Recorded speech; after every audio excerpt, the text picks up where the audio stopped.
Hello बच्चों, स्वागत है आपका मेरे इस YouTube channel vision and mission academy में। तो मैं लेके आ गया हूँ फिर से एक नया चैप्टर। जैसा आपको स्क्रीन पे दिख रहा है, चैप्टर का नाम है विद्युत। चैप्टर का क्या नाम है भाई? चैप्टर का नाम है विद्युत। मतलब हम यहाँ पे इलेक्ट्रिसिटी चैप्टर्स को पढ़ने वाले हैं। ये क्लास 10th का चैप्टर है। ये क्लास 10th का एक चैप्टर है। चैप्टर का कौन सा चैप्टर है? चैप्टर 11 है। तो हम इस चैप्टर को आज यहाँ पे कवर करने वाले हैं। और ये चैप्टर हमारे बोर्ड के एग्जाम के लिए बहुत ही इंपॉर्टेंट है। सो आई होप, मैं आशा करता हूं कि आपको इस लेक्चर को बहुत ही ध्यान से पढ़ना है। तो आप अपना कॉपी और पेन लेके बैठ जाएं। मैं एकदम सारे टॉपिक्स को कवर कराते हुए चलूंगा। तो चलिए हम यहाँ पे लेक्चर को स्टार्ट करते हैं। इसमें हम पूरी सारी बातों को एकदम ध्यान से पढ़ेंगे, ठीक है? एकदम मजे करते हुए पढ़ेंगे और एकदम कोई भी आपको प्रॉब्लम नहीं होगी। इस लेक्चर को कवर करने के बाद आपके सारे थ्योरेटिकल क्वेश्चन सॉल्व हो जाएंगे। और इसका नेक्स्ट पार्ट आएगा जिसमें हम सारे इस चैप्टर से रिगार्डिंग सारे न्यूमेरिकल क्वेश्चंस को सॉल्व करवाएंगे। तो चलिए हम इस आज का सेशन स्टार्ट करते हैं। हाँ, तो हमारा यहाँ पे आपका टॉपिक दिख रहा है विद्युत। हमारे चैप्टर का नाम है भाई इलेक्ट्रिसिटी, एक प्रथम सिद्धांत विश्लेषण। तो हम इस चैप्टर के बारे में यहाँ पे पढ़ेंगे। हम यहाँ पे हम क्या देखेंगे कि आवेश का उद्गम, आवेश का विकास, मतलब आवेश का विकास नहीं पढ़ेंगे, आवेश के बारे में लेके आवेश से लेते हुए हम यहाँ पे पूरे उससे रिगार्डिंग धारा क्या होती है, धारा किस प्रकार से सर्किट में बहती है, अब उसको कैसे मापेंगे, अमीटर से या वोल्ट मीटर से, अमीटर को हम उस सर्किट में किस तरह से जोड़ेंगे। और फिर हम ये देखेंगे कि वोल्ट मीटर को कैसे सर्किट में कैसे देखेंगे। उसके बाद फिर हम यहाँ पे देखेंगे कि वोल्ट मीटर को कैसे दिखाते हैं, विभवांतर क्या होता है, किसकी वजह से धारा फ्लो करती है। तो ये सारी बातें इस चैप्टर में कवर करेंगे। उसके बाद हम देखेंगे कि ये शक्ति क्या होती है और ऊर्जा क्या होती है, मतलब तो इसके बारे में हम यहाँ पे इससे रिगार्डिंग सारे कॉन्सेप्ट को कवर करेंगे, ठीक है? ये क्लास 10th के लिए इंपॉर्टेंट है, तो ये इस चैप्टर को मिस नहीं करिएगा। पूरा ध्यान से हम इस चैप्टर को पढ़ेंगे।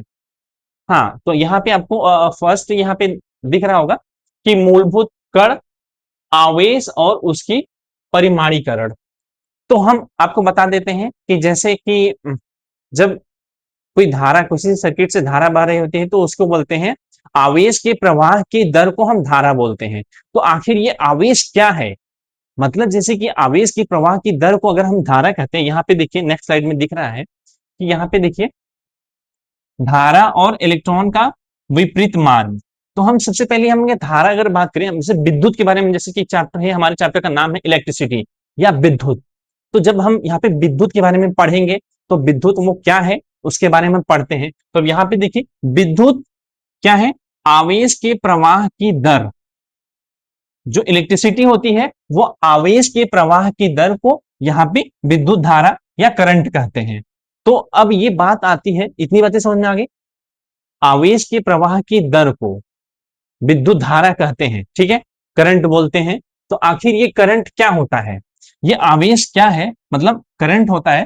तो ये आखिर आवेश क्या है उसके बारे में हम यहाँ पे देखेंगे। तो उसी आवेश के बारे में यहाँ पे चर्चा की जा रही है। अब यहाँ पे देखिए, अगर डेफिनेशन में देखें तो आवेश पदार्थ का वह गुण है। आवेश क्या है? पदार्थ का गुण है, पदार्थ का एक मूल। इसका मतलब क्या होता है कि एवरी, मतलब सारे जितने भी पदार्थ होते हैं वो या तो पॉजिटिव चार्ज होंगे या तो नेगेटिव चार्ज होंगे। तो जो आवेश होता है किसी भी पदार्थ का मूलभूत गुण होता है, ये फंडामेंटल प्रॉपर्टीज है। तो आवेश के बारे में आपको क्या पता चल गया भाई कि ये एक मूलभूत गुण है।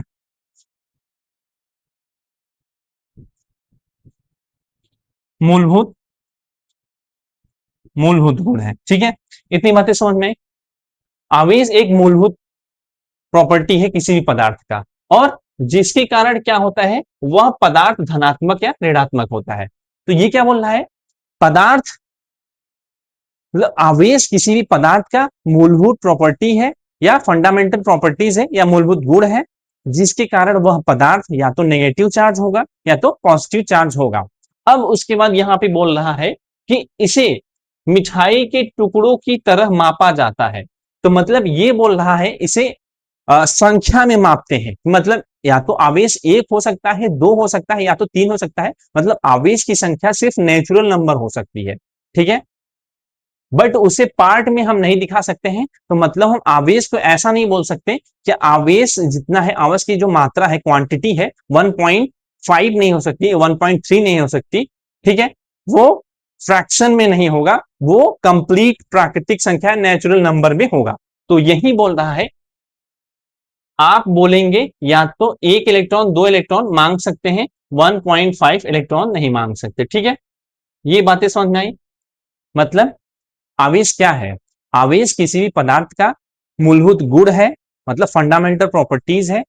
उसी के कारण, आवेश के कारण ही कोई पदार्थ या तो पॉजिटिव चार्ज होता है या तो नेगेटिव चार्ज होता है, और हम इसको एक पूर्ण संख्या के रूप में प्रदर्शित करते हैं, जैसे कि एक इलेक्ट्रॉन, दो इलेक्ट्रॉन या तीन इलेक्ट्रॉन, ठीक है। समझ में आया भैया? मतलब हम यहाँ पे इसे 1.5 इलेक्ट्रॉन्स नहीं बोल सकते, ठीक है। यहाँ पे आपको चित्र के माध्यम से दिखाया गया है। क्या चित्र के माध्यम से दिखाया गया है? मतलब यहाँ पे देख रहे हैं कि इसे अगर 1.5 इलेक्ट्रॉन कोई बोलता है तो वो गलत हो जाएगा, ये गलत है, ठीक है। अगर यहाँ पे बोलता है 1 इलेक्ट्रॉन, 2 इलेक्ट्रॉन या 3 इलेक्ट्रॉन, तो ये सही हो जाएगा। ये हो गया आपका आवेश। और इसका मतलब इसे दर्शाते कैसे हैं? तो आवेश को यहाँ पे देखिए, आवेश को आप क्यू से दर्शाएंगे। ये हो गया आपका आवेश,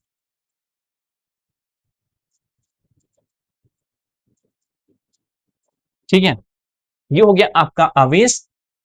यहाँ पे ये NE, Q equal to NE, तो ये इसका मतलब है इलेक्ट्रॉन, इलेक्ट्रॉन होता है। ए इक्वल टू इलेक्ट्रॉन होता है, Q equal to NE, N की वैल्यू जहां पे आपका एक नेचुरल नंबर या प्राकृतिक संख्या होगी, ठीक है। एन की वैल्यू क्या हो सकती है? एक, दो, तीन, चार, डैश डैश डैश, कुछ भी। और इलेक्ट्रॉन का जो मान होता है, इलेक्ट्रॉन पे कितना चार्ज होता है कूलाम, तो वहां पे 1.6 इंटू 10⁻⁻18 कूलाम चार्ज होता है। तो आवेश का मात्रक क्या हो गया? अब यहाँ पे देखते हैं, आवेश का मात्रक क्या हो जाएगा। यहाँ पे आवेश क्या होता है?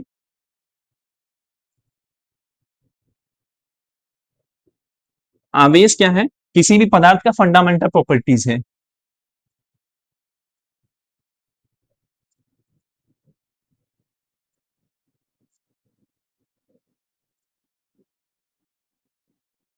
मूलभूत गुण है।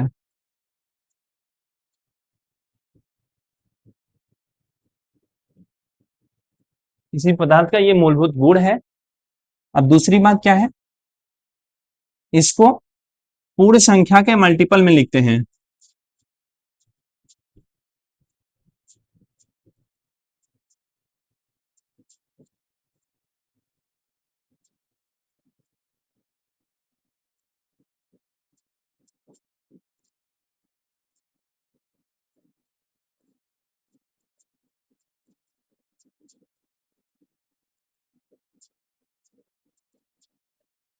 इसे दिखाते हैं, दिखाते कैसे हैं? इसे हम क्यू से दिखाएंगे,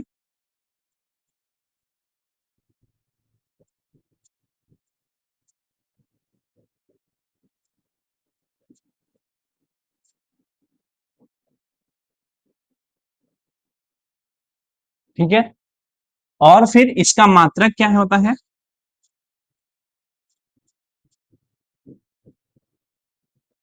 मात्रक कूलाम।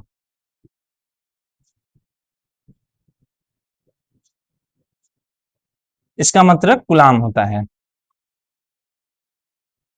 ठीक है।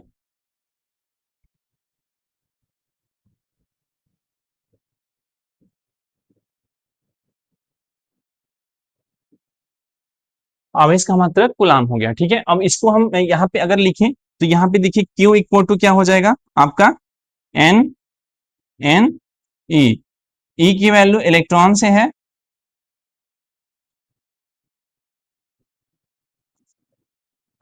ये बातें समझ में आई?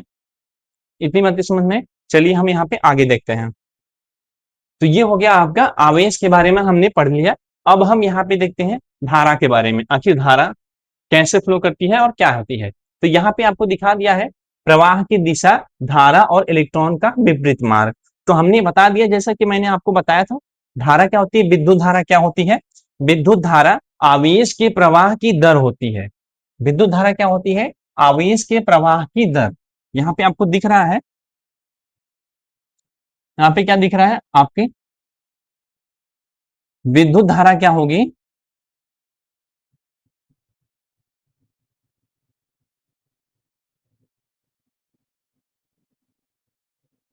विद्युत धारा आवेश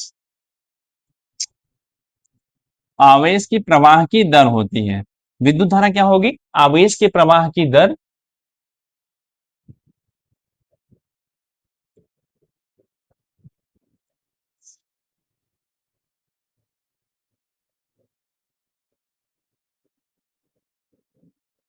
ठीक है, तो विद्युत धारा क्या होगी? आवेश के प्रवाह की दर को विद्युत धारा कहते हैं। अब भाई आवेश के प्रवाह की दर कैसे निकालेंगे? तो आवेश डिवाइडेड बाई, अगर हम टाइम कर देते हैं तो आवेश के प्रवाह की दर हो जाएगी। मतलब यहाँ पे I equal to Q by T करेंगे तो आपके आवेश के प्रवाह की दर आ जाएगी और वहीं आपकी विद्युत धारा होगी। ठीक है, आई इक्वल टू क्या हो जाएगा? I equal to Q by T. I equal to Q by T. I equal to कितना हो जाएगा? Q by T. ठीक है, तो आवेश के प्रवाह की दर I equal to Q by T, इसका मात्रक क्या होता है? तो विद्युत धारा का एसआई मात्रक। विद्युत धारा का एसआई मात्रक क्या कहलाएगा? यहाँ पे देखिए, विद्युत धारा का मात्रक क्या कहलाता है? एम्पियर। विद्युत धारा का एसआई मात्रक है एम्पियर। ठीक है, विद्युत धारा का मात्रक हो गया आपका एम्पियर, तो उसे एम्पियर में प्रदर्शित करेंगे कि मतलब यहाँ पे किसी भी कंडक्टर में 4 एम्पियर की धारा फ्लो कर रही है, 7 एम्पियर की धारा फ्लो कर रही है, या तो ये 3.5 एम्पियर की धारा फ्लो कर रही है, एएमपी भी लिखते हैं, या तो इसे ए से दिखाते हैं। ठीक है, इतनी बातें समझ में आई। अब हम यहाँ पे देखते हैं, अब हम यहाँ पे देखते हैं कि इसकी धारा की दिशा क्या होगी। तो विद्युत धारा की दिशा कैसे हम निकालेंगे? अब यहाँ पे हम देखते हैं, मान लीजिए, मान लीजिए कोई कंडक्टर दिया गया है। अब यहाँ पे स्क्रीन पे आपको दिख रहा है, ये एक कंडक्टर है।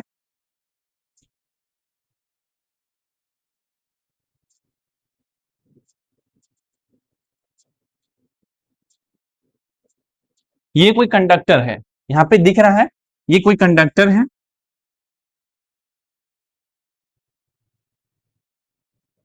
अब अगर इलेक्ट्रॉन, ये कंडक्टर है, अगर इलेक्ट्रॉन यहां से राइट साइड से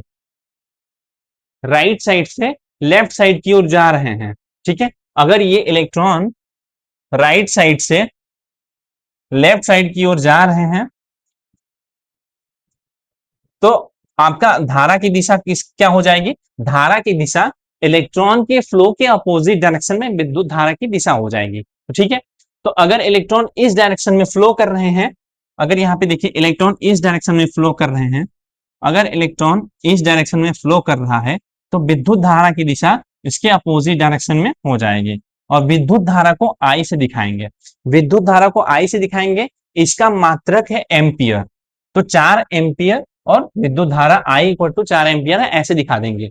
और उसकी डायरेक्शन क्या होगी? इलेक्ट्रॉन के फ्लो के अपोजिट डायरेक्शन में, इलेक्ट्रॉन के फ्लो के अपोजिट डायरेक्शन में विद्युत धारा की दिशा हो जाएगी। ठीक है, इतनी बातें समझ में आई। विद्युत धारा के फ्लो की दिशा या मतलब उसके बहाव की दिशा किस डायरेक्शन में होगी, ये बातें हमने पढ़ लिया। अब विद्युत धारा की डेफिनेशन क्या है? तो विद्युत धारा का डेफिनेशन ये होता है कि भाई किसी भी परिपथ में उसके उससे फ्लो होने वाले आवेश के प्रवाह की दर विद्युत धारा कहलाती है। ठीक है, तो I equal to Q by T वो प्रवाह की दर हो गई। अब हम यहाँ पे देखते हैं, यहाँ पे क्या लिखा हुआ है? इलेक्ट्रॉन हमेशा ऋणात्मक होता है। इलेक्ट्रॉन क्या होता है? हमेशा ऋणात्मक से, इलेक्ट्रॉन हमेशा ऋणात्मक से धनात्मक विभव की ओर प्रभावित होता है। ठीक है, तो इलेक्ट्रॉन किस डायरेक्शन में फ्लो करेगा?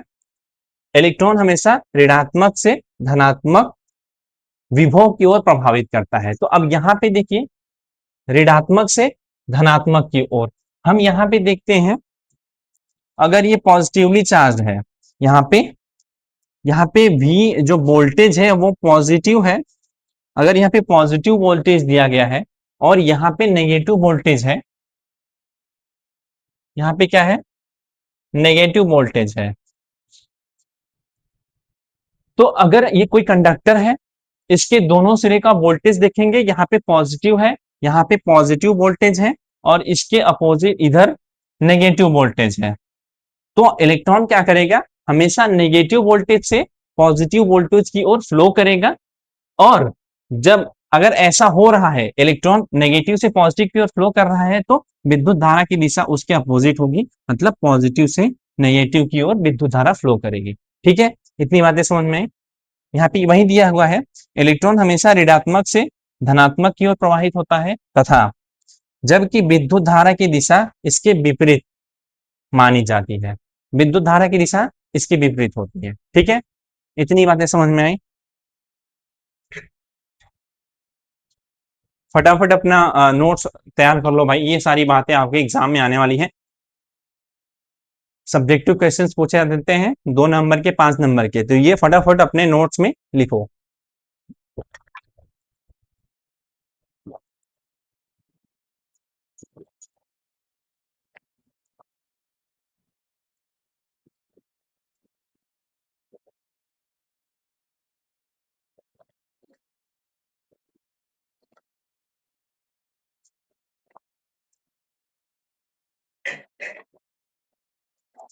चलिए चलिए हम आगे बढ़ते हैं। ये तो हो गया, हमने धारा के बारे में पढ़ लिया, आवेश के बारे में पढ़ लिया। अब हम यहाँ पे डिस्कस करते हैं आखिर वो विभव क्या होता है जिसकी वजह से विद्युत धारा, मतलब कि जिसकी वजह से इलेक्ट्रॉन क्या करता है, नेगेटिव विभव से, मतलब ऋणात्मक विभव से धनात्मक विभव की ओर फ्लो करता है। तो मतलब किसी भी कंडक्टर के को हम बल लगाएंगे तभी तो वो इलेक्ट्रॉन एक जगह से दूसरी जगह लगते हैं। तो वो बल कौन सा होता है, मतलब ऐसा कौन सा बल लगता है जिसकी वजह से इलेक्ट्रॉन क्या करते हैं, ऋणात्मक विभव से धनात्मक विभव की ओर प्रवाहित होते हैं। तो वो हम बल के बारे में पढ़ते हैं। ठीक है, समझ में आया, हम उस बल के बारे में पढ़ेंगे। तो अब यहाँ पे देखिए, वो बल का नाम है विभवांतर, पोटेंशियल डिफरेंस भैया। तो वो बल कौन सा है, विभवांतर, मतलब पोटेंशियल डिफरेंस, इसको इंग्लिश में बोलेंगे पोटेंशियल डिफरेंस। अगर विभवांतर को देखा जाए तो विभवांतर अगर संधि विच्छेद करते हैं तो विभवांतर मतलब होता है विभव में अंतर। विभव में अंतर मतलब उनकी वोल्टेज में डिफरेंस।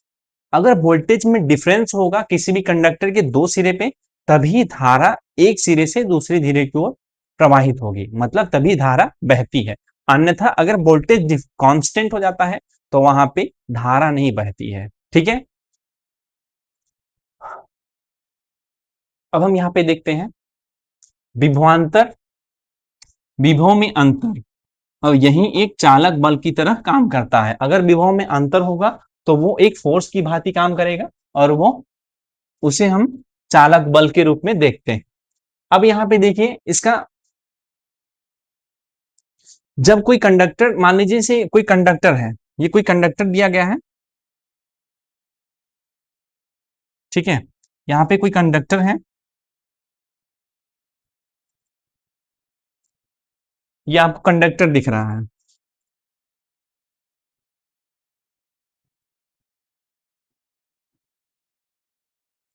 अगर इसके सिरे पर वोल्टेज में डिफरेंस नहीं होगा, या इसको हम ये इसका परिपथ ओपन रहेगा, मतलब इसमें वोल्टेज वोल्टेज मान लीजिए जीरो रहेगा, 0 वोल्ट है, यहाँ पे भी 0 वोल्ट है,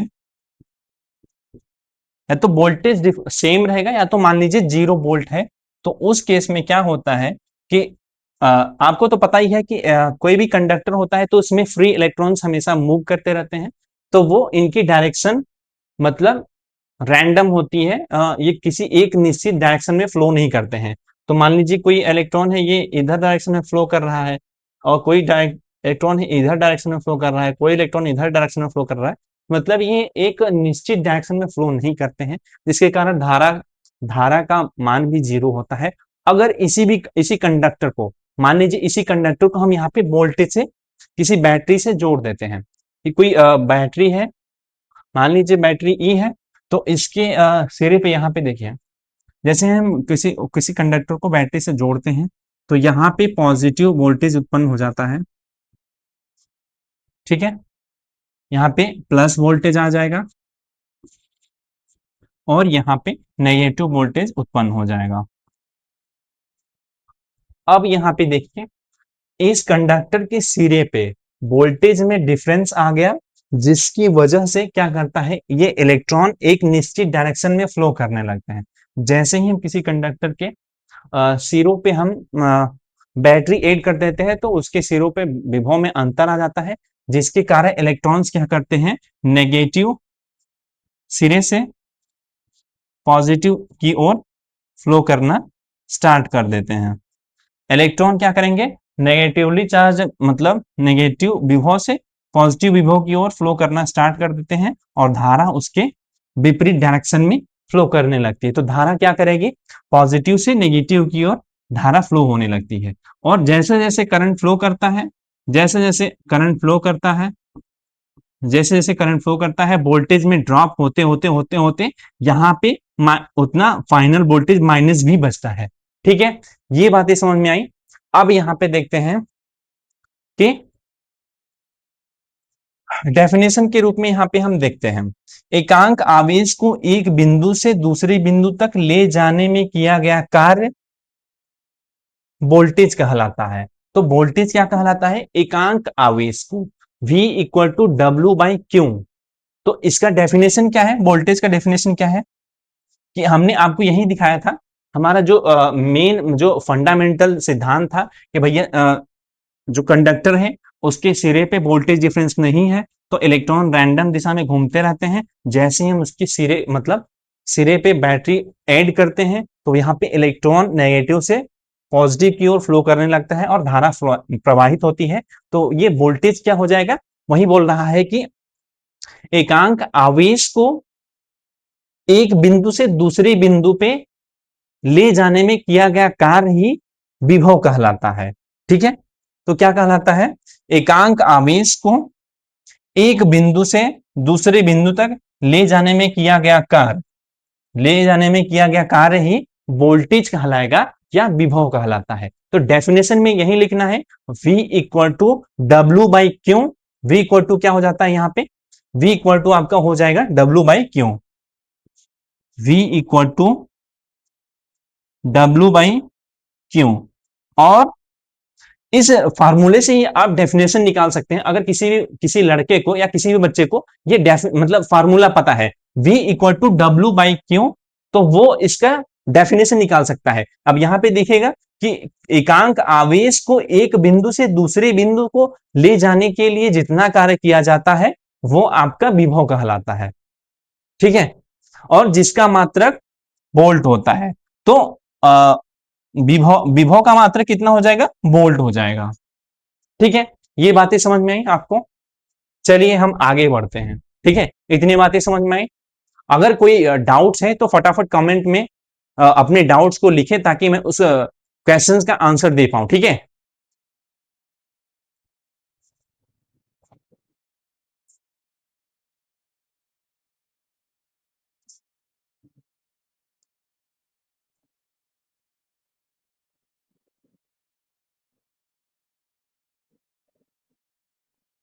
चलिए, हाँ चलिए हम टॉपिक को आगे बढ़ाते हैं। अब यहाँ पे दिख रहे हैं, ठीक, क्या दिख रहा है आपको, अमीटर बनाम वोल्ट मीटर। भैया हम अमीटर और वोल्टमीटर में क्या डिफरेंस है और उसके बारे में हम यहाँ पे पढ़ने वाले हैं। तो ये क्या है, स्टैंडर्ड इंस्ट्रूमेंट है। इन इंस्ट्रूमेंट का हम इलेक्ट्रिकल सर्किट्स में यूज करते हैं। तो उस सर्किट्स को मतलब उन सर्किट्स में इन इलेक्ट्रिकल इंस्ट्रूमेंट कैसे यूज करेंगे, या जो हमारा जो स्टैंडर्ड उपकरण है या मानक उपकरण है अमीटर और वोल्टमीटर का यूज कैसे करेंगे और उसको किस तरह से सर्किट में हम जोड़ेंगे, यहाँ पे हम देखने वाले हैं। चलिए देखते हैं। तो आपको ये दिख रहा है कि अमीटर, अमीटर के बारे में आपको दिख रहा है। अमीटर को क्या करते हैं, किसी भी सर्किट में अमीटर को ए से दिखाएंगे। अमीटर को कैसे दिखाएंगे? अमीटर को ए से दिखाएंगे, ए लिख के उसके ऊपर राउंड बना देंगे तो वो अमीटर कहलाएगा। और ये क्या मापता है?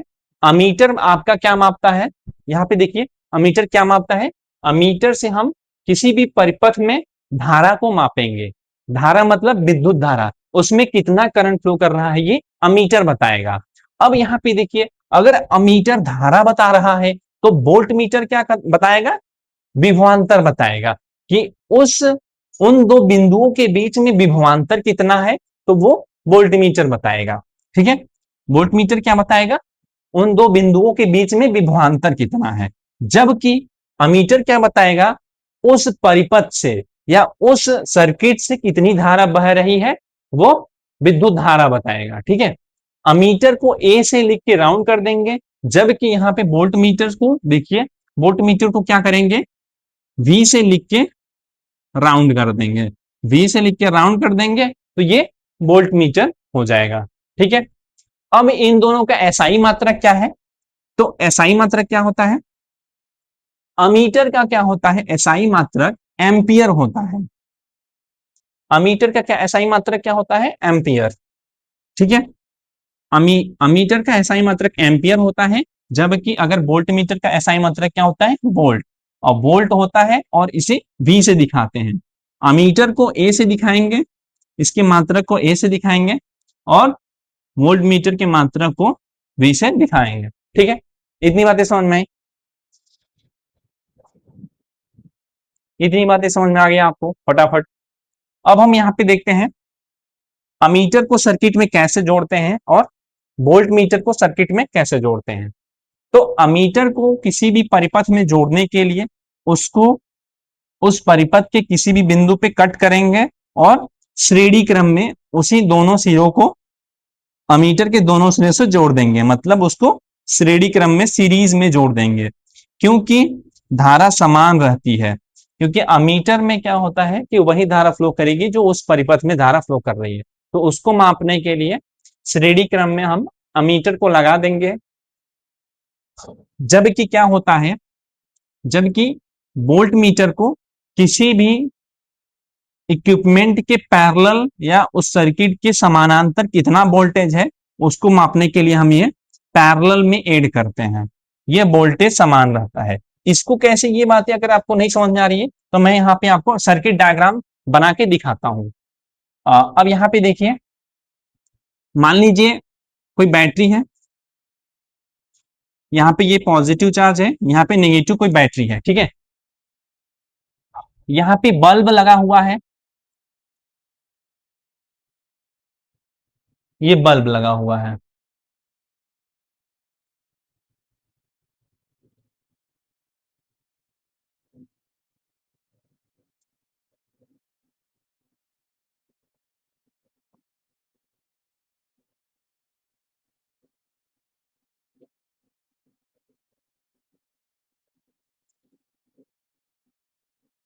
तो यहाँ पे जो बैटरी है, इसका विभव है, तो यहाँ पे पॉजिटिव चार्ज है तो धारा यहाँ से फ्लो करना स्टार्ट करेगी। मान लीजिए आई धारा बह रही है, आई धारा फ्लो कर रही है, यहाँ से आई धारा फ्लो कर रही है। तो आई, ये यहाँ पे ये कोई बल्ब है, तो अब यहाँ पे करंट आई की मात्रा कितनी है? आई इक्वल टू कितना है? अगर हम इसको निकालना है तो हमें यहाँ पे क्या करेंगे, या तो इस डायरेक्शन में, या तो यहाँ पे हम क्या करेंगे, कट लगाएंगे। हम यहाँ पे कट लगाएंगे और उसके बाद फिर हम यहाँ पे अमीटर को जोड़ देंगे। अमीटर को जोड़ने के लिए हम क्या करेंगे, अमीटर को जोड़ने के लिए हम सीरीज में एक अमीटर ऐड कर देंगे। यहाँ पे देखिए अमीटर लगा देंगे, ये अमीटर लग गया। अब ये अमीटर दिखाएगा कि धारा, मतलब जैसे कि धारा इस डायरेक्शन में बह रही है, धारा मतलब पॉजिटिव से नेगेटिव की ओर जा रही है, तो धारा फ्लो कर रही है। ठीक है, और अमीटर ये एम्पियर में, मान लीजिए ये बता देगा कि ये 2 एम्पियर की धारा बह रही है, 2 एम्पियर, 3 एम्पियर, ये इस तरह से आपका उस सर्किट में आपका कितनी धारा फ्लो कर रही है ये उतना उसमें बता देगा। अब वोल्ट मीटर को कैसे लगाएंगे, तो इसी सर्किट में मान लीजिए यहाँ पे कोई बैटरी दिया गया है, यहाँ पे पॉजिटिव चार्ज है, ये नेगेटिव चार्ज है।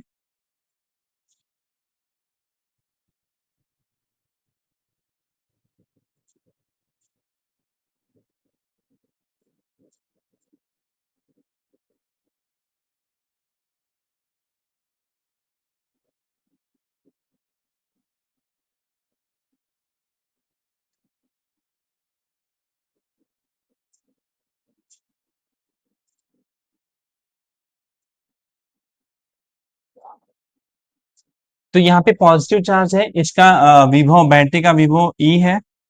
तो धारा यहाँ से इस डायरेक्शन में फ्लो कर रही होती है। मान लीजिए ये धारा आई है, ठीक है, और सर्किट का रेजिस्टेंस आर है। सर्किट का रेजिस्टेंस मान लीजिए यहाँ पे सर्किट का रेजिस्टेंस आर से दिखाते हैं। तो मान लीजिए ये आर है, और अब इसके हम पैरेलली देखेंगे कि वोल्टेज कितना है, तो उसको हम कैसे निकालेंगे। अब यहाँ पे हम वोल्ट मीटर को लाएंगे, और वोल्ट मीटर को इस बल्ब के समानांतर हम समानांतर कैसे जोड़ेंगे, इस बल्ब के दोनों बाहर सिरों को के समानांतर हम वोल्ट मीटर ऐड कर देंगे। वोल्ट मीटर हम कैसे ऐड करेंगे, इस बल्ब के समानांतर हम वोल्ट मीटर लगा देंगे। तो अब यहाँ पे देखिए, ये हो गया आपका बल्ब के समानांतर हम वोल्ट मीटर लगा देंगे, और ये क्या करेगा, वोल्टेज को नापेगा। वोल्टेज को नाप देगा, तो यहाँ पे मान लीजिए ये V वोल्टेज दिखाएगा। ठीक है, इस तरह से किसी भी परिपथ का हम वोल्ट मीटर, किस तरह से किसी भी परिपथ में वोल्ट मीटर कैसे लगाएंगे और अमीटर कैसे लगाएंगे, यहाँ पे आपको स्क्रीन पे दिख रहा होगा। चलिए, इतनी बातें क्लियर हो गई, हम अब आगे बढ़ते हैं। अब यहाँ पे देखते हैं कि अब यहाँ पे जैसे कि बताते हैं कि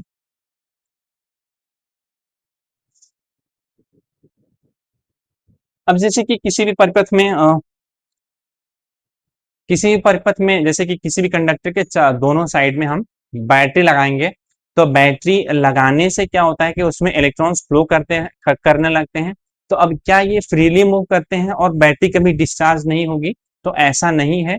जब भी कोई कार्य होता है तो उसमें ऊर्जा खत्म होती है, तो उसका प्रतिरोध कौन करता है और किसकी वजह से वो हीटअप होता है, कंडक्टर हीट होता है, तो वहां पे हम यहाँ पे देखते हैं।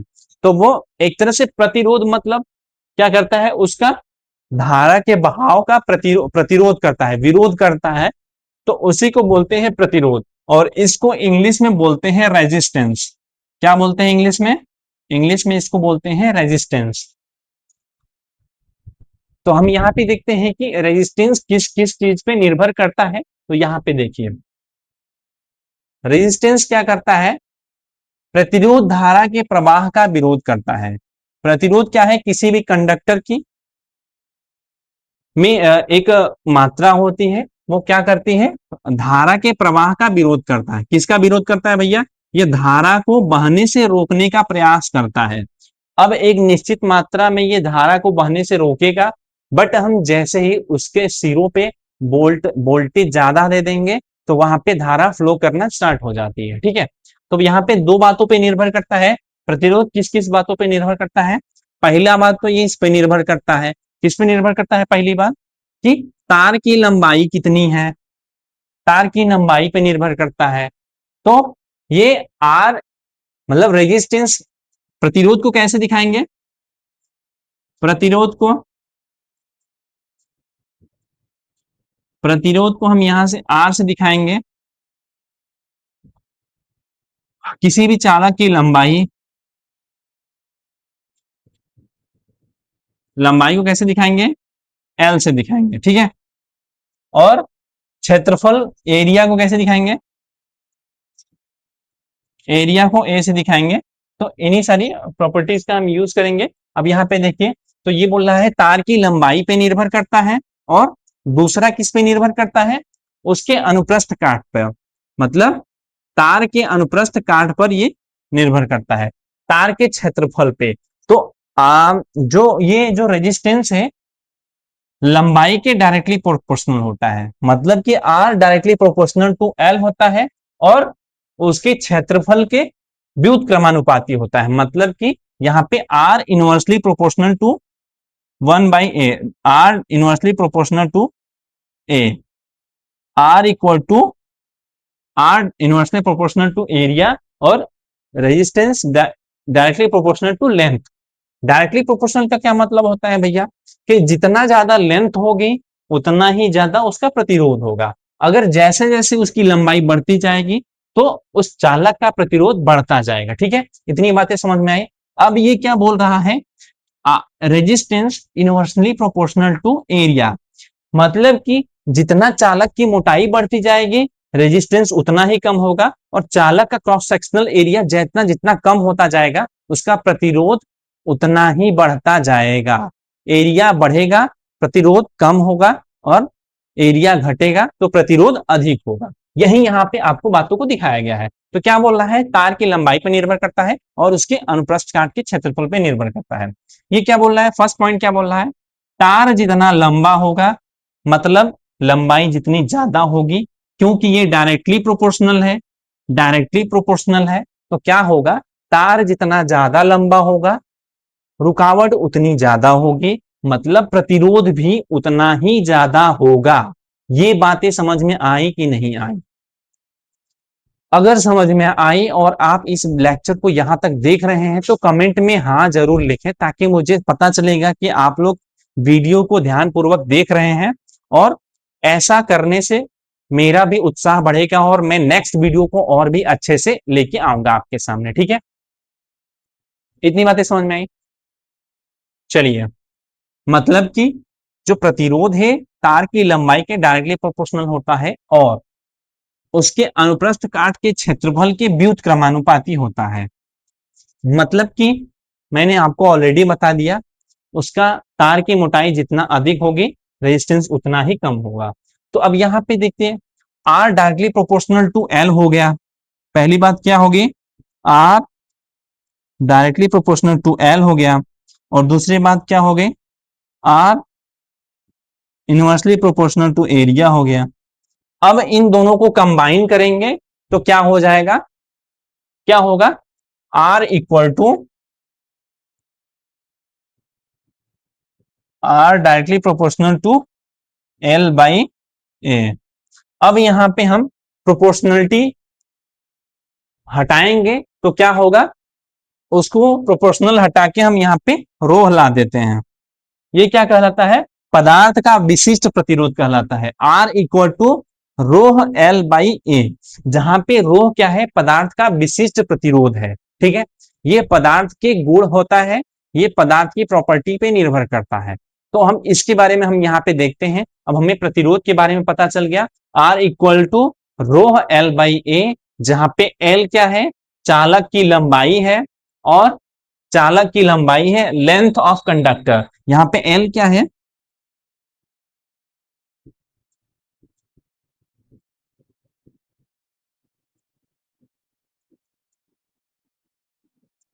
लेंथ ऑफ कंडक्टर है ये, और ए क्या है, ए क्या है, cross sectional area of conductor, area of cross sectional area.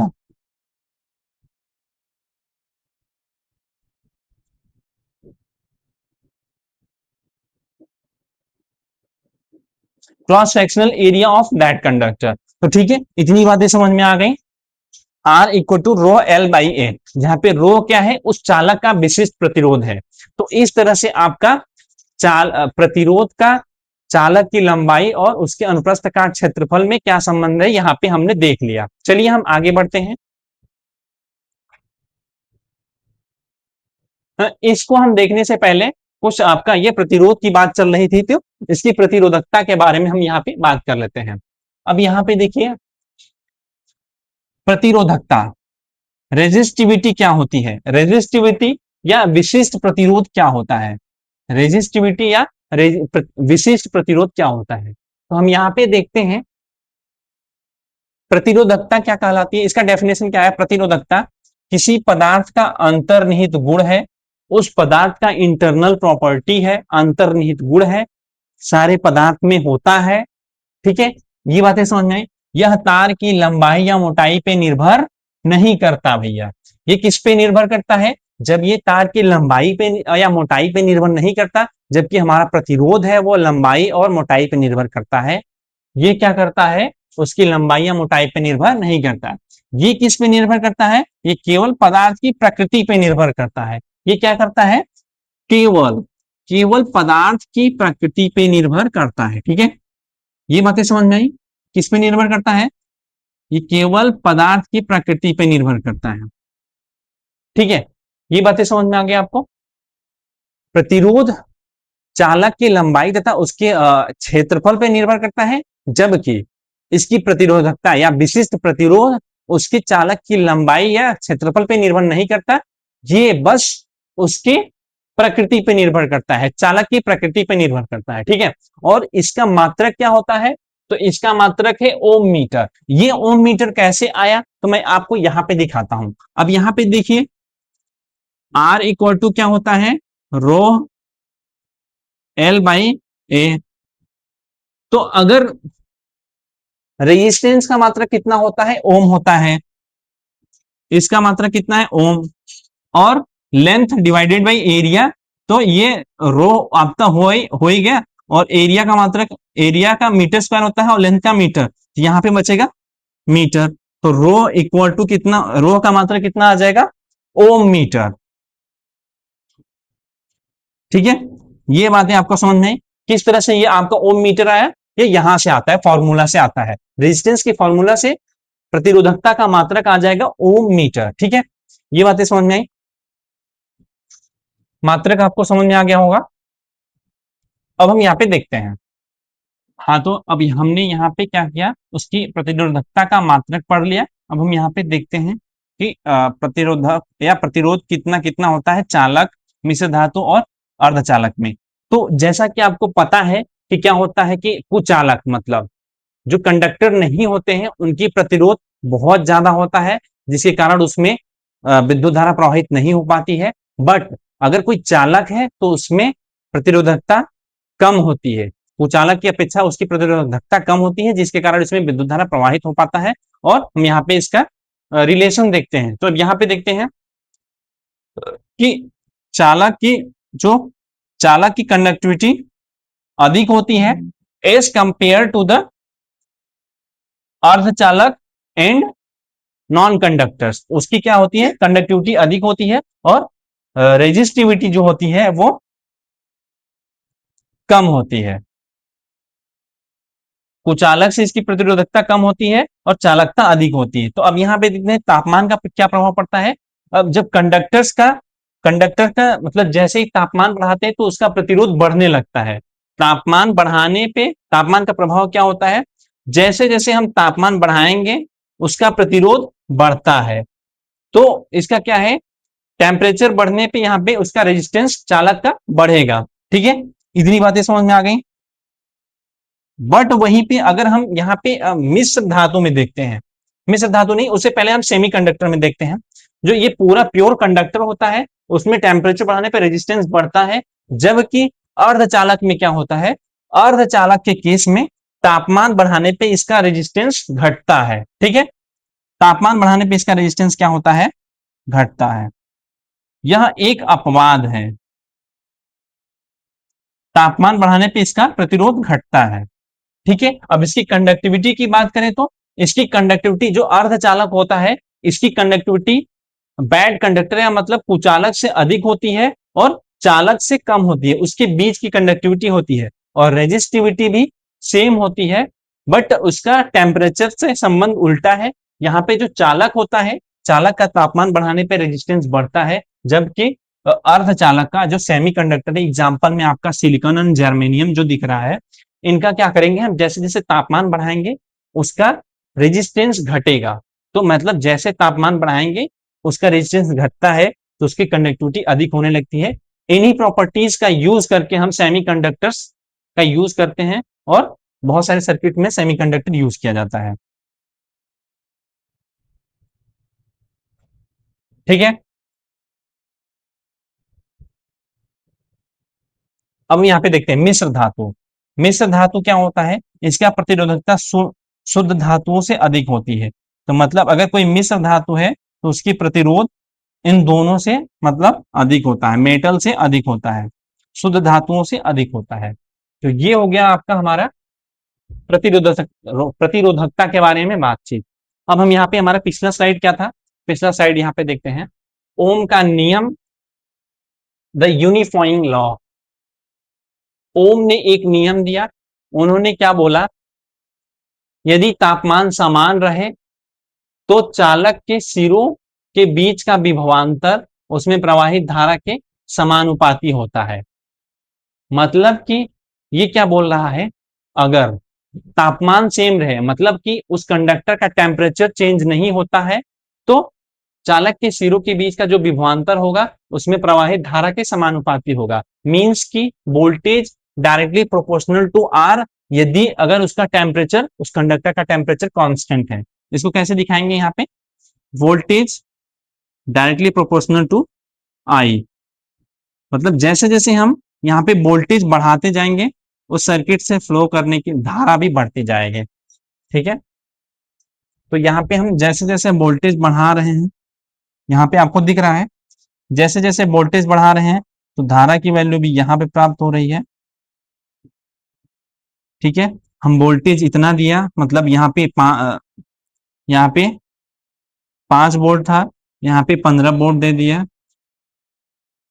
15 volt, यहाँ पे 20 वोल्ट।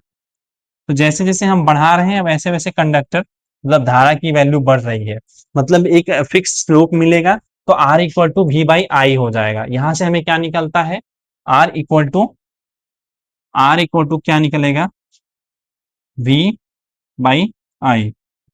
ठीक है, इतनी बातें समझ में आई। ये वी और आई का ग्राफ हमेशा मूल बिंदु से गुजरने वाली एक सीधी रेखा होती है। इस रेखा का ढलान प्रतिरोध को दर्शाता है। ढलान जितना अधिक होगा प्रतिरोध इतना भी, ढलान जितना अधिक होगा प्रतिरोध उतना अधिक होगा।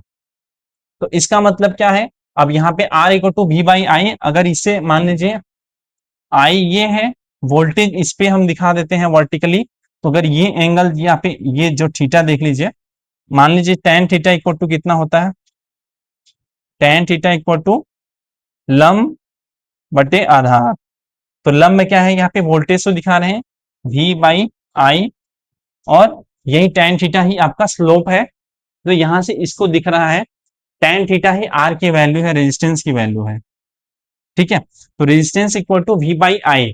तो ये बोल रहा है कि जो स्लोप जितना ही अधिक होगा, मतलब स्लोप जितना अधिक होगा उतना ही वी बाई आई होगा, मतलब रेजिस्टेंस की वैल्यू उतनी ही अधिक होगी, प्रतिरोध उतना ही अधिक होगा। ठीक है, ये बातें समझ में आ गई आपको। चलिए हम आगे बढ़ते हैं।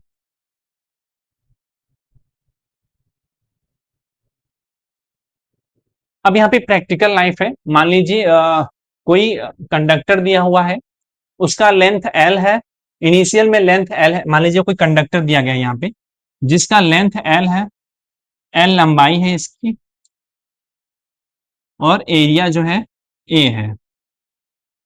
तो अब क्या, और जिसका रेजिस्टेंस भी आर मान लीजिए दिया हुआ है, इसका रेजिस्टेंस कितना दिया है, आर। इनिशियल में कोई कंडक्टर था जिसकी लंबाई एल थी और उसका क्रॉस सेक्शनल एरिया ए था, तो उसका रेजिस्टेंस आर था। ठीक है, अब हम क्या करेंगे, उस तार को खींच के 3 गुना लेंथ में कर देते हैं, मतलब उसकी लंबाई उसकी इनिशियल लेंथ से 3 गुना हम बढ़ा देते हैं। तो उस केस में इसका रेजिस्टेंस कितना होगा। तो ये आपका क्वेश्चन आता है, इस क्वेश्चन को हम कैसे सॉल्व करेंगे, यहाँ पे हम मैं दिखाता हूं। मान लीजिए कोई कंडक्टर यहाँ पे दिया गया है, यहाँ पे कोई कंडक्टर दिया गया है, इसकी जो लेंथ है एल है।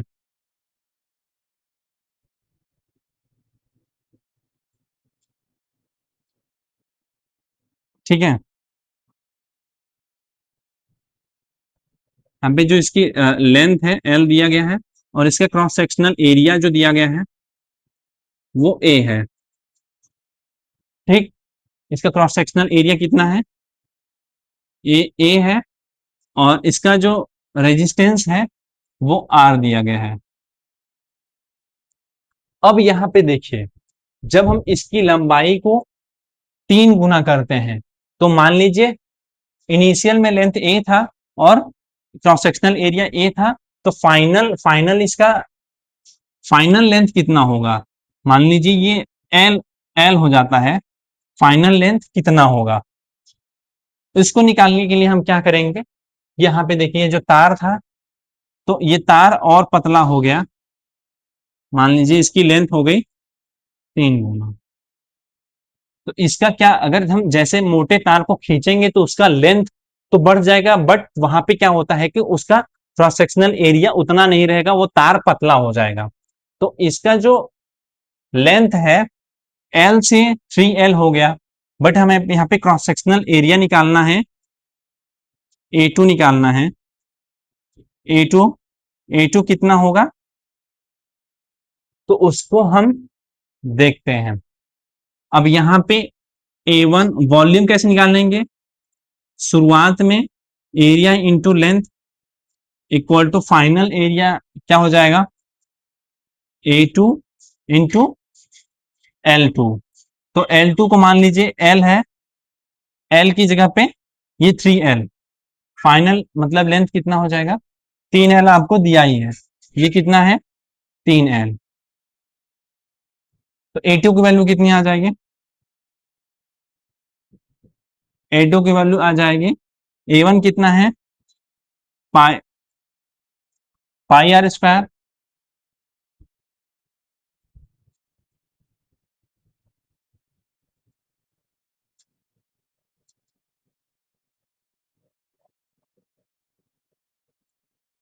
मान लीजिए इसे A1 A लिखते हैं, क्योंकि इसका रेडियस तो दिया नहीं है, एरिया ही दिया हुआ है। ए बाई एल तो है ही, एल डिवाइडेड बाई 3L, ठीक है। तो यहां से एल एल कट जाएगा, A2 कितना आ जाएगा, एरिया बाई 3, जो इनिशियल एरिया था उसका 3 मतलब डिवाइडेड बाई 3 हो जाएगा। R डैश बाई R,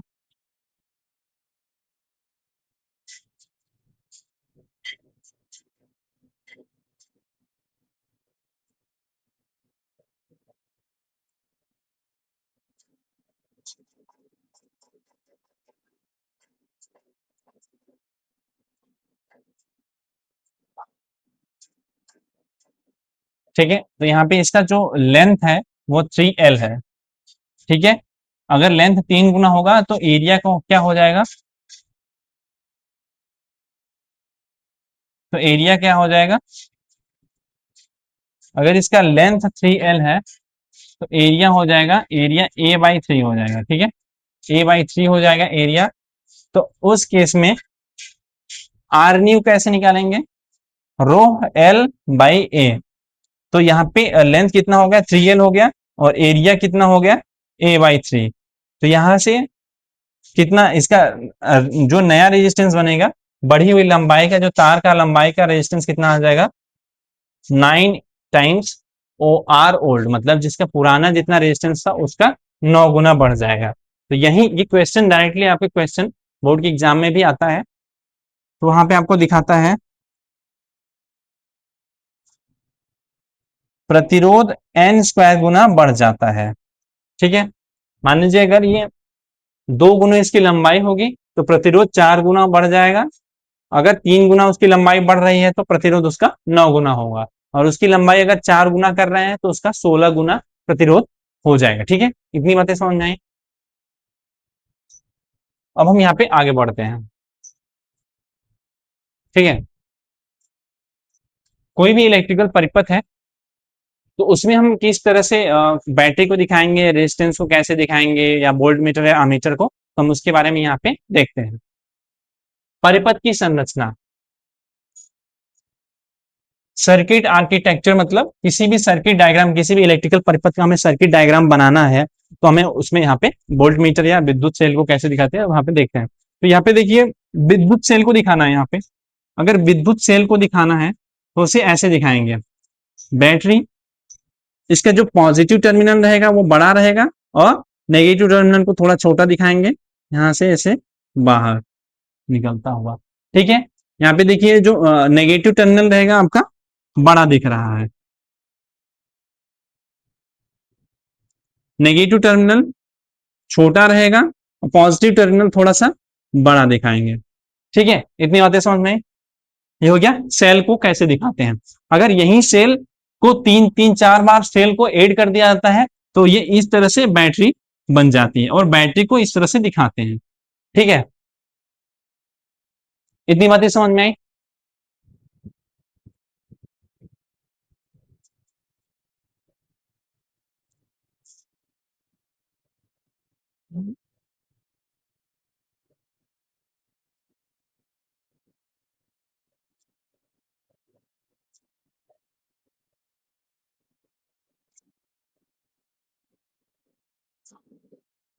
ठीक है, अब तो कोई सर्किट है, तो यहाँ पे अगर सर्किट एकदम पूरा स्ट्रेट है, उसमें कहीं ब्रेक नहीं है, तो उसमें एक स्ट्रेट लाइन में दो डबल डॉट लगे रहते हैं। अगर ये क्लोज सर्किट है तो ऐसे दिखाएंगे। अगर मान लीजिए ये ओपन सर्किट होता, तो अगर सर्किट ओपन होता तो इसको ऐसे सर्किट ओपन, और ये ऐसे रहता, ये ओपन सर्किट हो गया, ये आपका हो गया आपका ओपन सर्किट।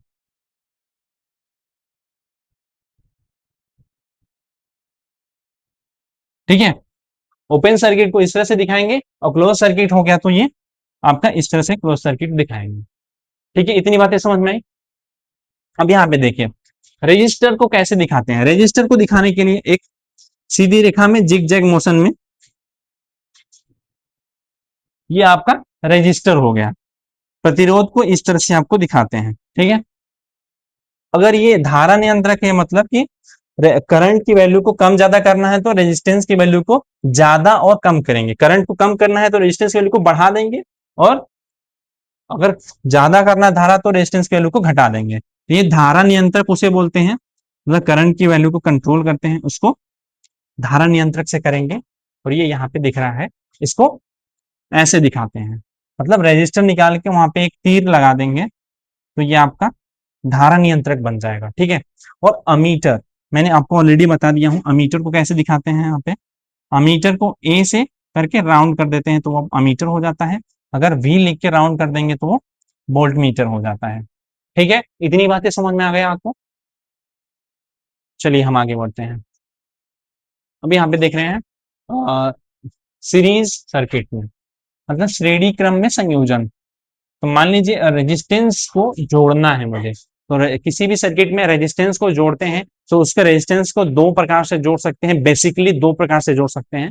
तो वहां पे हम यहाँ पे देखते हैं। अब यहाँ पे देखते हैं, मान लीजिए कोई बैटरी है जिसका वोल्टेज V है। ठीक है, ये आपको दिख रहा है बैटरी है, तो एक इसका टर्मिनल पॉजिटिव होगा, एक टर्मिनल नेगेटिव होगा। तो यहाँ पे ये मान लीजिए पॉजिटिव टर्मिनल है, ये आपका पॉजिटिव टर्मिनल है, ये नेगेटिव टर्मिनल है। ठीक है, तो पॉजिटिव टर्मिनल से धारा फ्लो कर दी है, प्लस वाले सिरे से धारा यहाँ पे आपकी बह रही है, धारा आई बह रही है। अब धारा यहां से बह रही है तो धारा ये फ्लो करते हुए इधर जाएगी। ठीक है, इस डायरेक्शन में आपकी धारा फ्लो कर रही है। और मान लीजिए श्रेणी क्रम में जोड़ना होता है तो रेजिस्टेंस को एक रेजिस्टेंस का दूसरा सिरा सेकेंड रेजिस्टेंस के फर्स्ट सिरे से जोड़ देते हैं। मान लीजिए ये सेकेंड सिरा है, इसका दूसरा फर्स्ट एंड, सेकेंड रेजिस्टेंस का फर्स्ट एंड और फर्स्ट रेजिस्टेंस का पहले प्रतिरोध का दूसरा सिरा और दूसरे प्रतिरोध का पहला सिरा आपस में जोड़ देंगे तो ये श्रेणी क्रम में संयोजन कहलाता है। ठीक है, ठीक इसी प्रकार से तीसरे प्रतिरोध का पहला सिरा और दूसरे प्रतिरोध का अंतिम सिरा आपस में जोड़ देंगे तो ये श्रेणी क्रम में कहलाते हैं। अब इसमें क्या होता है, इसका एक बेसिक नियम है। बेसिक नियम क्या है आपका? बेसिक नियम क्या है यहाँ पे आपका दिख रहा है, चलिए क्या दिख रहा है?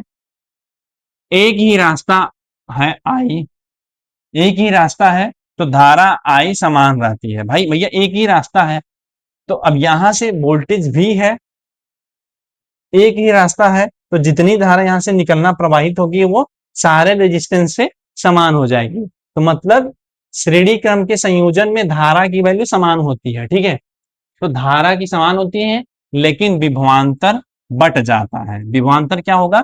बट जाएगा। तो मतलब अगर यहां पे वोल्टेज V था,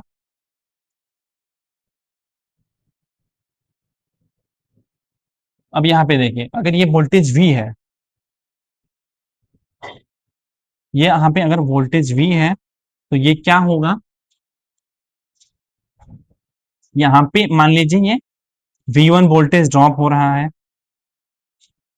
R2 में कितना हो रहा है? V2 वोल्टेज ड्रॉप हो रहा है, और यहाँ पे R3 में कितना है? V3 वोल्टेज ड्रॉप हो रहा है। मतलब V इक्वल टू क्या हो गया? V1 plus V2 plus V3। यहाँ पे V इक्वल टू क्या हो गया? V इक्वल टू हो गया आपका V1 plus V2 plus V3। मतलब अलग अलग रेजिस्टेंस में वोल्टेज की वैल्यू अलग अलग ड्रॉप होगी, बट यहाँ पे क्या है? धारा का मान सेम रहेगा। यहाँ पे I हो, तो यहाँ पे भी I बह रहा होगा, यहाँ पे भी I बह रहा होगा।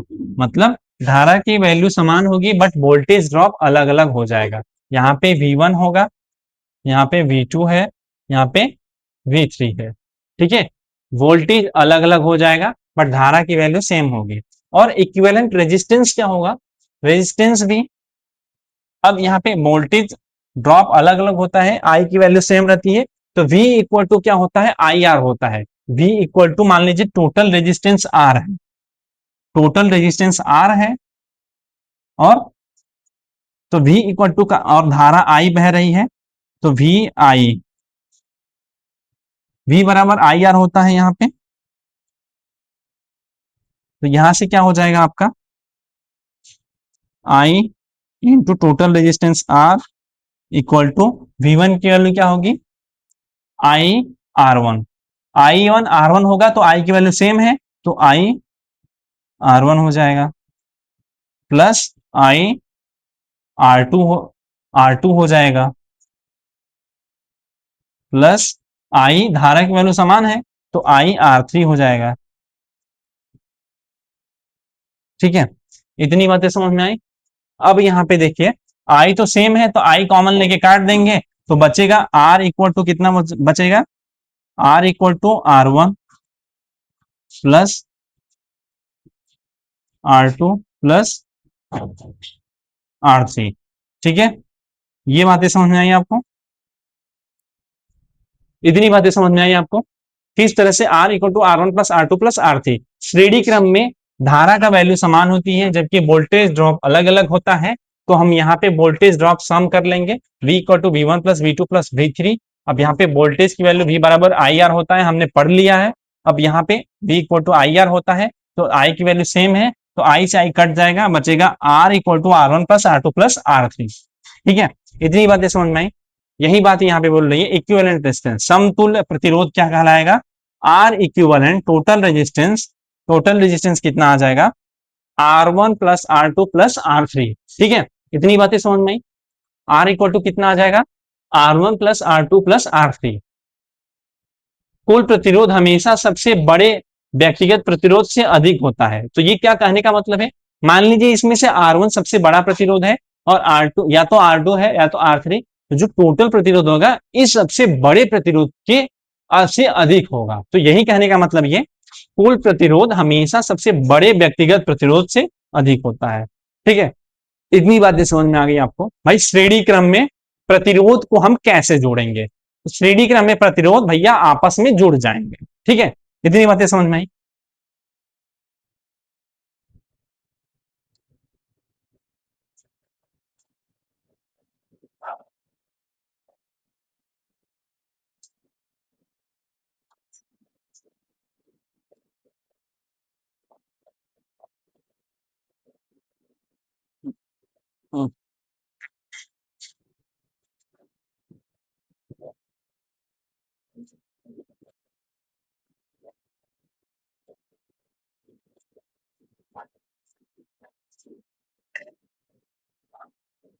हाँ चलिए,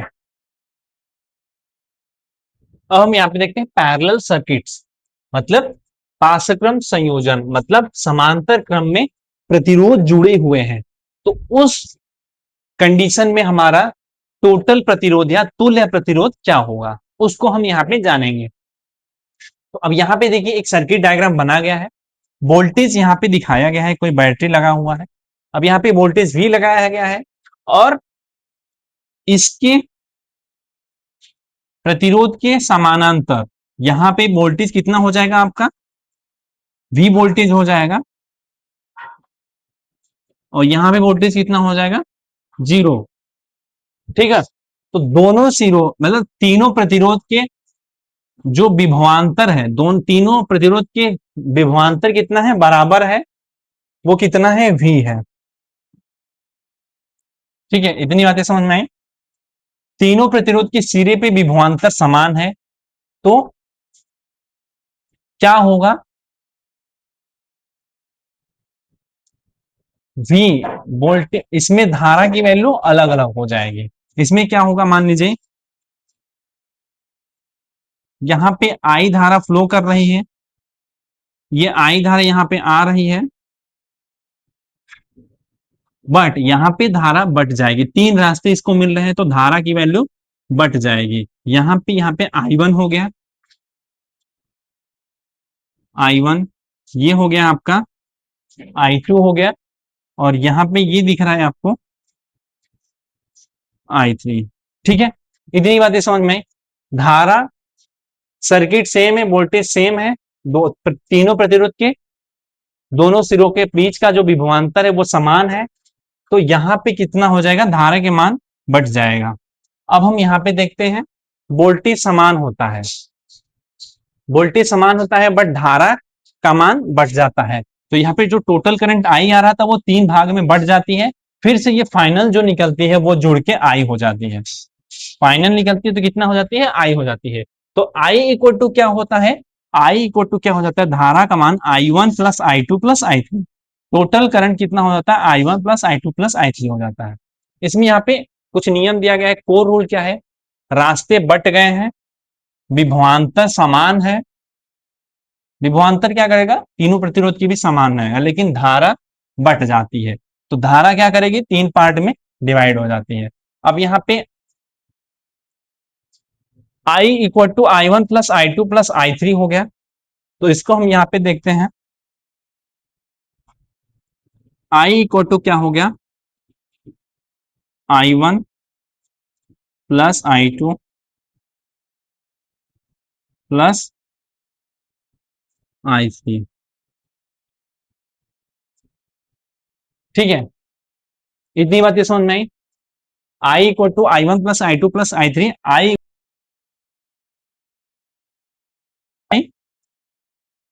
R होगा, तो I इक्वल टू क्या हो जाएगा, यहाँ पे V by R equivalent, R equivalent मतलब ये आर टोटल कितना होगा, तो यहाँ पे देखिए I1 इक्वल टू क्या हो जाएगा, वोल्टेज की वैल्यू तो समान है चारों सिरों पे, तो यहाँ पे R1 हो जाएगा, प्लस I2 कितना हो जाएगा, तो R2 के बीच का मतलब जो दूसरे रेजिस्टेंस के बीच जो धारा है, ओके, वोल्टेज तो समान ही है, तो V इक्वल टू क्या हो जाएगा, R2 प्लस I3 कितना हो जाएगा, V by R3।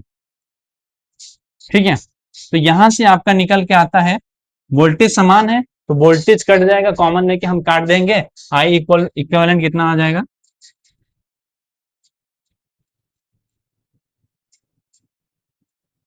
1 by R equivalent, R equivalent कितना आ जाएगा आपका, 1 by R1, 1 by R2 plus 1 by. ठीक है,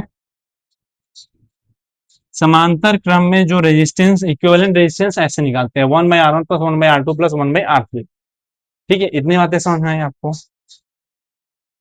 चलिए, तो इक्विवेलेंट रेजिस्टेंस समांतर क्रम में या पैरेलल सर्किट्स में क्या होता है, पार्श्वक्रम संयोजन में क्या होता है, one by R equivalent equal to 1 by R1 plus 1 by R2 plus 1 by R3।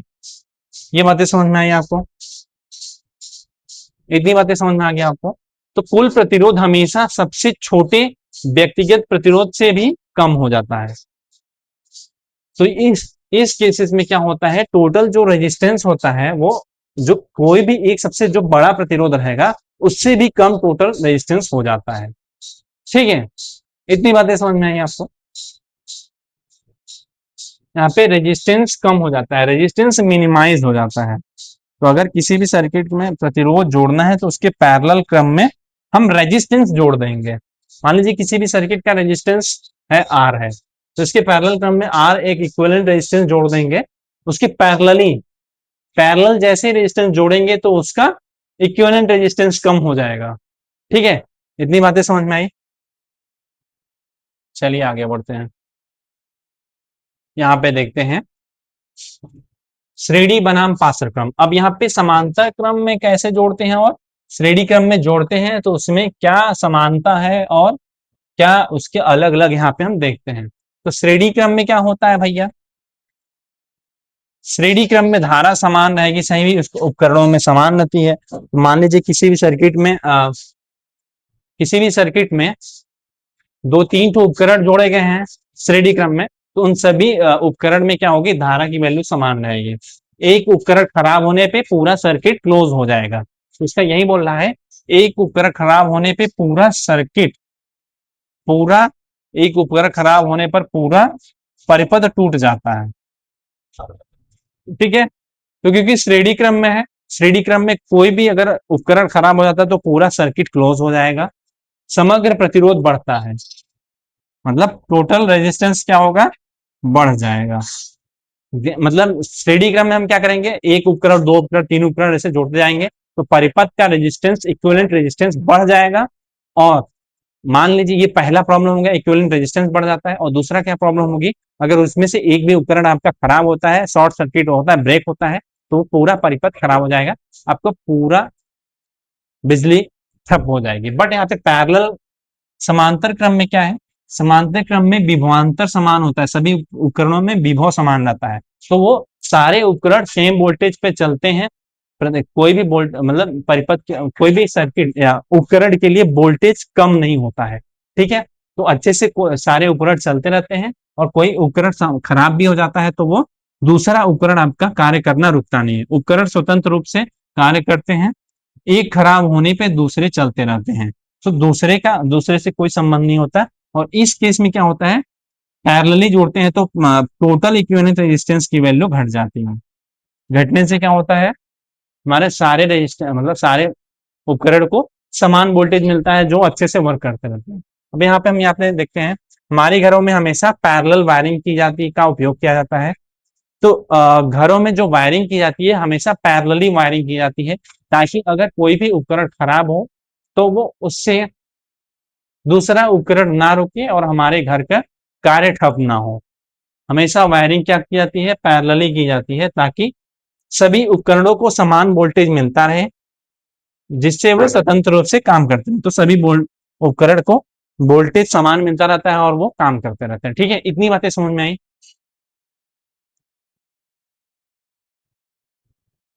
अब हम यहाँ पे देखते हैं सर्किट समाधान, तीन चरणीय मास्टर रणनीति। मतलब कि हम कोई सर्किट दिया गया है तो उसको हम कैसे सॉल्व करेंगे, यहाँ पे देखते हैं। इस रणनीति का उपयोग हम क्या करेंगे, आगे क्वेश्चन जब सॉल्व करेंगे, चैप्टर्स के क्वेश्चन को सॉल्व करने के लिए न्यूमेरिकल क्वेश्चंस को जब सॉल्व करेंगे तो ये सारी रणनीति यूज की जाएगी। और आपको पता ही है कि बोर्ड के एग्जाम में थ्योरेटिकल क्वेश्चंस के अलावा भी न्यूमेरिकल क्वेश्चंस के भी बहुत ही ज्यादा इंपॉर्टेंस होता है, जिसकी वजह से हम इस चैप्टर के न्यूमेरिकल्स को छोड़ नहीं सकते हैं। तो इसलिए हमारा ये जो इस चैप्टर का जो न्यूमेरिकल आएगा, एक नया लेक्चर, एक कंप्लीट लेक्चर होगा, जिसमें सारे एनसीईआरटी के सारे न्यूमेरिकल क्वेश्चंस को सॉल्व करवाया जाएगा। और थ्योरी तो मैं यहाँ पे कवर करवा ही रहा हूँ। और जो बच्चा इस वीडियो को पूरा कंप्लीट देखता है तो उसका सारे कॉन्सेप्ट क्लियर हो जाएंगे, यहाँ तक कि उसको न्यूमेरिकल्स भी सॉल्व करने में कोई प्रॉब्लम नहीं आएगी। चलिए हम यहाँ पे देखते हैं, अगर कोई सर्किट दिया गया है तो उसमें क्या करेंगे, इक्विवेलेंट रेजिस्टेंस निकालेंगे, मतलब टोटल रेजिस्टेंस निकाल लेंगे। सर्किट को पहचानना है कि भैया वो श्रेणी क्रम में है या समांतर क्रम में है। अगर श्रेणी क्रम में रहेगा तो वो इक्विवेलेंट रेजिस्टेंस क्या होगा, R1 प्लस R2 हो जाएगा। और अगर वो पैरेलल है समांतर क्रम में, पार्श्व क्रम के लिए क्या होगा, R इक्विवेलेंट कितना हो जाएगा, R1 R2 by R1 plus R2, are net कितना हो जाएगा समांतर क्रम में, R1 plus R2 by R1 plus R2, R1 R2 by R1 plus R2, ठीक है। श्रेणी क्रम में होगा तो R1 R2 हो जाएगा, आर नेट इतना होगा R1 प्लस R2 हो जाएगा सीरीज में, ठीक है। सीरीज में आर नेट इक्वल टू कितना हो जाएगा, R1 प्लस R2, और समांतर क्रम में क्या हो जाता है, आर इक्विवेलेंट कितना हो जाएगा आपका, R1 R2 by R1 plus R2।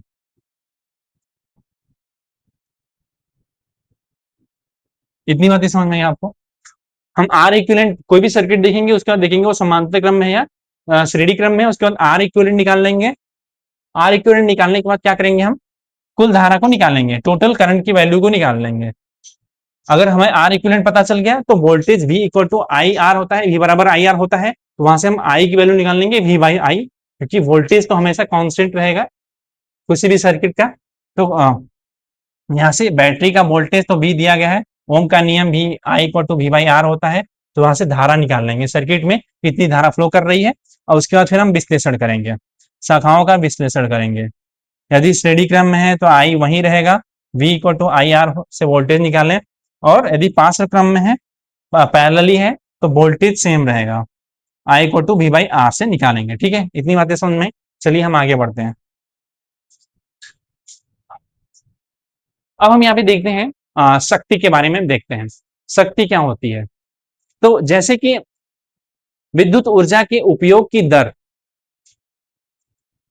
परिपथ में कितनी शक्ति खपत हो रही है, तो विद्युत ऊर्जा के उपयोग की दर ही हमारी शक्ति कहलाती है। तो P बराबर वी आई या P equal to W by T होता है। ऊर्जा के उपयोग की दर, ऊर्जा कार्य करने की दर को ऊर्जा बोलते हैं, और ऊर्जा के उपयोग की दर, कितनी दर से ऊर्जा उपयोग हो रही है, उसको हम यहाँ पे शक्ति बोलेंगे। तो शक्ति का मात्रक क्या होता है, शक्ति का मात्रक वाट होता है। यहाँ पे देखिए पावर, पावर यहाँ पे या शक्ति का मात्रक क्या होता है, इसका मात्रक होता है वाट, शक्ति का मात्रक है वाट, और विद्युत ऊर्जा के उपयोग की दर कहलाती है आपकी पावर या शक्ति। शक्ति क्या कहलाती है, ऊर्जा के उपयोग की दर। P इक्वल टू वी आई होता है, यहाँ पे फॉर्मूला आपको दिख रहा है, P इक्वल टू वी आई होता है, यह आपको मेमोराइज कर लेना है, क्वेश्चंस डायरेक्टली इससे पूछे जाते हैं। P इक्वल टू वी आई, तो वोल्टेज समान है, उसमें धारा इतनी बह रही है, तो उसमें शक्ति कितना होगा, या तो ऐसे, या कार्य करने की दर, विद्युत ऊर्जा के उपयोग की दर कितनी हो रही है, यह आपका शक्ति कहलाता है। अब यहाँ पे देखिए ऊर्जा, ऊर्जा के बारे में हम यहाँ पे देखते हैं। तो ऊर्जा क्या होता है, कुल किया गया कार्य। ऊर्जा हम कैसे निकालेंगे, ऊर्जा को कैसे निकालेंगे, यहाँ पे देखिए P into T, P into T, तो ये आपका E equal to P T हो जाएगा, पावर शक्ति इंटू कितना हम मतलब देर तक काम किए हैं, तो वो आपका ऊर्जा कहलाती है। ऊर्जा इक्वल टू पीटी हो गया, ठीक है। और इसका मात्रक क्या है, इसका मतलब ऊर्जा का मात्रक जूल होता है, जैसे आपको पता ही है, ठीक है। ऊर्जा का मात्रक क्या है, जूल। अब यहाँ पे जूल है, इसे पीटी से दिखाएंगे, बट यहाँ पे देखिए अगर कमर्शियल मात्रक अगर इसका निकालेंगे तो kilowatt hour, kilowatt hour. Watt hour तो आपका पता ही है, क्योंकि यहाँ पे देखिए ऊर्जा शक्ति का मात्रक वाट है, और 1 घंटा मान लीजिए तो वाट आवर हो गया, किलो वाट आवर में इसका कॉमर्शियल मात्रक निकालते हैं। और एक यूनिट में कितना जूल होता है, तो एक यूनिट में 3.6 इंटू 10⁶ जूल होता है। ये हो गया आपका विद्युत शक्ति और ऊर्जा, ऊर्जा के बारे में हमने पढ़ लिया, ठीक है। हम आगे यहाँ पे चलते हैं। तो ये हो गया हमारा, ये संपूर्ण क्लासेस हमारे यहाँ पे पूरा लेक्चर खत्म होता है। हम यहाँ पे एक स्नैप देख लेते हैं कि कैसे कैसे क्या है। V equal to I R हमने पढ़ा ही था, इसे ओम का नियम भी बोलते हैं, मतलब कि एक निश्चित ताप पे अगर वोल्टेज जैसे मतलब निश्चित ताप पे अगर वोल्टेज बढ़ाते हैं तो उसका धारा भी बढ़ती जाती है, और एक ये रेशियो कांस्टेंट रहता है, उसे रेजिस्टेंस बोलते हैं। और ये एक जितना ज्यादा स्लोप रहेगा उतना ही ज्यादा रेजिस्टेंस की वैल्यू रहेगी। R equal to V by I भी होता है। अब यहां से इसी से हमें पावर निकालना हो, पी बराबर वी आई होता है। ठीक है, अब यहाँ पे देखिए substituting v equal to I R, तो p इक्वल टू p, यहाँ पे v बराबर आई आर होता ही है, तो v की जगह पे आई आर लिखेंगे तो p का वैल्यू कितने हो जाएगी, आई स्क्वायर आर हो जाएगा। जब श्रेणी क्रम में धारा समान होती है तो आई स्क्वायर आर, श्रेणी क्रम में क्या है, टोटल आर इक्वल निकाल लेंगे और धारा की वैल्यू समान है तो आई स्क्वायर आर से हमें वहां पे पावर की खपत निकाल लेंगे। पावर का मात्रक वॉट होता है, तो कितना वॉट की खपत होगी यहाँ पे हमें पता चल जाएगा। ठीक है, अब यहाँ पे पैरेलल क्रम में क्या होता है, वोल्टेज समान होता है। तो जब पैरेलल क्रम का कोई क्वेश्चन है और उसमें पूछे कि ऊर्जा कितनी खपत हो रही है, तो उसमें वोल्टेज समान होता है और आर इक्विवेलेंट निकाल लेंगे, तो यहाँ पे P equal to V square by R हो जाए। वोल्टेज तो कांस्टेंट रहेगा ही रहेगा, और आर इक्विवेलेंट निकालेंगे तो वहां पे पावर की वैल्यू हमें पता चल जाएगी। ठीक है, तो ये हो गया हमारा आज का सेशन। यहाँ पे अब इसमें क्या करते हैं कि हम इसको इतना आसानी से इस चैप्टर को कवर कर लिए हैं, तो सूत्र को क्या होता है, सूत्र मतलब ये जो फिजिक्स में क्या होता है, सिर्फ सूत्र नहीं होता, यहाँ पे ऊर्जा के प्रवाह का ब्लूप्रिंट दिखाया गया है। तो ये हमारा सेशन यहीं पे समाप्त होता है। वीडियो अच्छा लगा हो तो लाइक सब्सक्राइब एंड शेयर जरूर करें, और हाँ, इस वीडियो को अपने उन दोस्तों तक जरूर भेजें जिसको इसकी बहुत ज्यादा जरूरत है, ताकि वो भी अपनी इस बोर्ड की एग्जाम में बहुत ही अच्छा कर पाए, क्योंकि आप भी क्लास 10th में हैं और वो भी क्लास 10th में रहेंगे, और मेरा ये मतलब ये रीच रहना चाहिए कि सारे बच्चे अच्छा नंबर लेके आए बोर्ड में। ठीक है, वीडियो अच्छा लगा तो लाइक सब्सक्राइब शेयर जरूर करें। तब तक के लिए धन्यवाद, हमारा नेक्स्ट वीडियो जल्दी आएगा।